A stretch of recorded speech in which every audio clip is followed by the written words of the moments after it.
Let's talk about good old Boba Fett.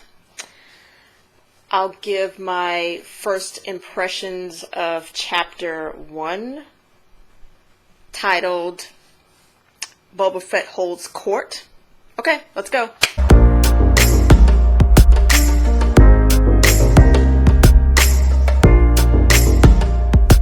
I think this show pretty much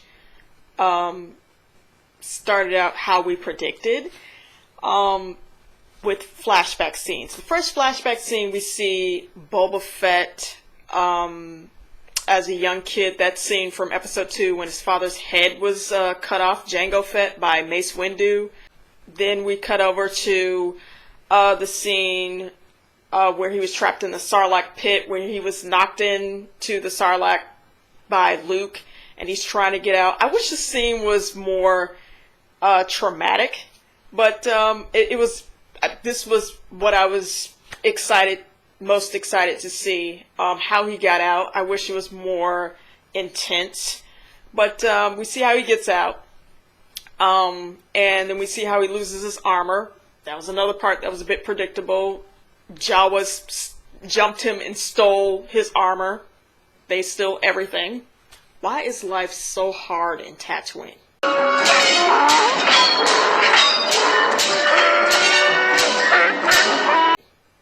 Anyways, and then after he's left for dead by the Jawas, when they jumped him and steal his armor, the Sand people come and kidnap him and make him into their own personal slave labor. Boba Fett is informed by Finnick that Boba Fett must greet the local businesses within most Espa, that they are coming to greet him with tribute because he's the new crime lord that runs Jabba's palace. The mayor of Mos Espa sends his major domo and tells him to come and meet him where he is, this mayor. And Boba Fett is a bit confused. He feels, Finnick feels that he's being disrespected, and she disagrees how Boba Fett is sort of laid back and not really putting his authority down. And so Boba Fett is like, well, all right, I'll go into town to Mos Eisley and meet the mayor.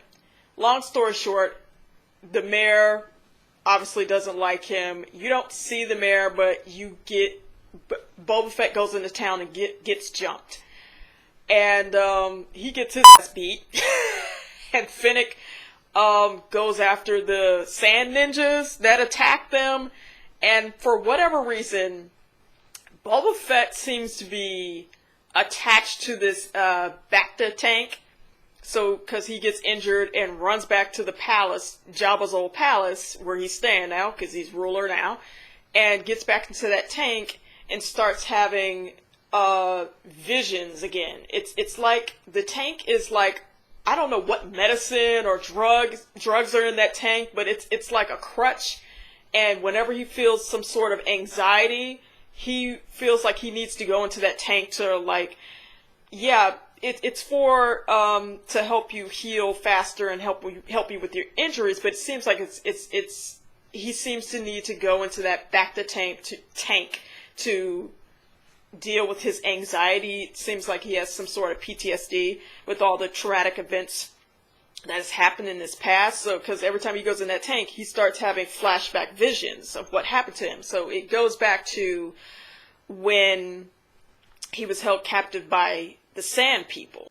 At some point in Boba's past, when he was being held captive by the Tusken Raiders, the Sand people, he earned their respect because at first they were torturing him and beating him and making him do labor.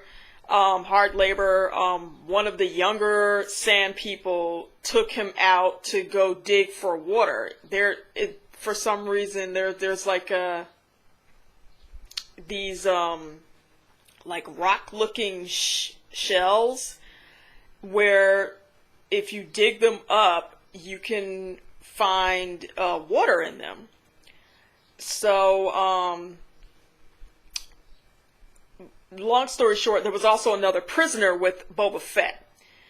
And the prisoner finds an arm in the sand, and it's this big monster. The other prisoner gets killed, and of course, Boba Fett takes it down. And I think what's most interesting about this flashback, it attacked and killed that other prisoner, and attacked Boba, and it attacked the younger Sand person that had Boba out doing hard labor. But Boba had the chance to like leave that monster to go kill the young teenage Sand person that was holding him captive and escape. He could have escaped a long time ago, but Boba Fett kills the monster and saves himself and saves that younger Sand person. And they go back to this little tribe of Sand people, and because the younger Sand person was saved, the older members of that tribe have more respect for Boba. And instead of, I think this is where Boba, it's an interesting thing. They start to have respect for him because Boba showed them empathy. It's like this thing of what I got from this scene. It's like, in order to make your enemies respect you, show them empathy. It's like bring your friends close, but your enemies closer kind of thing.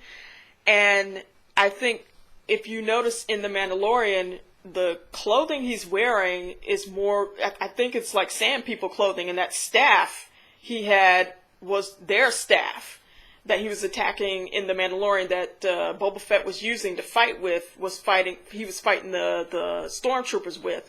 So at some point, it seems like he joined them, and by him saving that younger Sand person, he earned their respect instead of them making him, instead of the Sand people making Boba their prisoner, he becomes their equal by adapting to how they live, like their way of life, by earning their respect.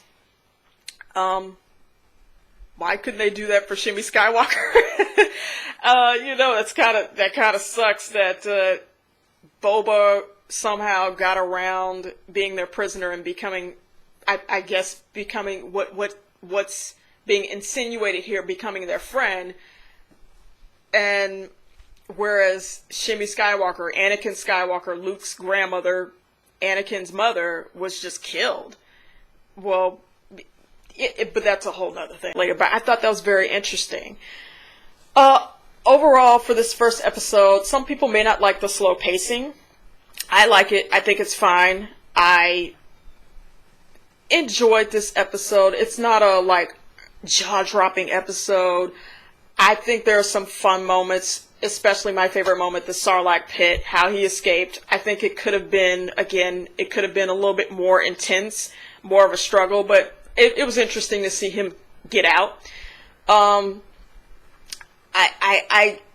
Some people may be angry that he got beat up so quickly, but it seems like he's got some real head issues going on, and there's more to it than how he, was jumped and he sort of retreated. I think he's, again, got some PTSD going on. Boba Fett does, why he sort of retreated so quickly. I think he's learned how to, he doesn't want to be a tyrant of a ruler like how Jabba was, and Bit Fatoon. I hope I'm saying him right. The one that Boba Fett shot at the end of Mandalorian. I think he's learned how to show fairness and empathy through of all people, the Sand people. And he's not a flashy leader. He doesn't want to be carried around. He doesn't like the fanfare of royalty. I think he just wants to be amongst the people and just make a better community. And he just feels his mindset right now is, I think there are other ways of being a ruler and not being a tyrant. You can be fair and not be, a violent ruler. But then that also back to Bit Fortune, that kind of contradicts his behavior. He just shot Bit Fortune and peace be. All right, I'm king. I'm like, okay, but you killed the current leader, but yet you want to be a peaceful leader. I want to see what was the issue with him, between him and Bit Fortune. What did he do so bad? There was where it was like he felt like there's no reasoning with him. He needs to kill. I need to kill Bit Fortune and take over Jabba's planet. But I think this was okay. And back to that scene, that clip from episode 2. Y'all relax.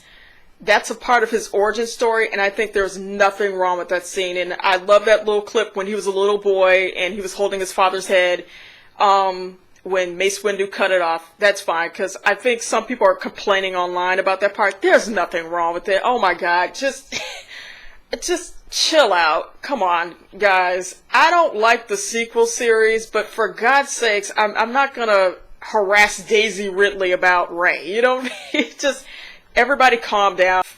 I know a lot of people don't like the prequel series, but I like it. No, it's not the greatest series in of the trilogy.